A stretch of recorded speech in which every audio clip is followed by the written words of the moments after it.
times are changing and we are about to experience one of the greatest wealth transfers in history. I haven't seen an opportunity like this to make generational wealth in decades. Why do you struggle to make money and survive, while the rich effortlessly accumulate wealth?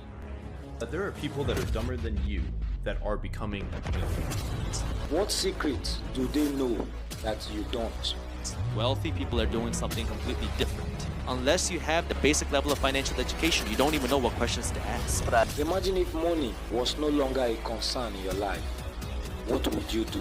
So that the rich are getting richer and the poor are getting poorer. How can we bridge the gap between the both? This is the wealth inequality. Discover insider secrets of the successful. Do you want a fair chance to play and win the money game? Business Nugget is the place. Subscribe now.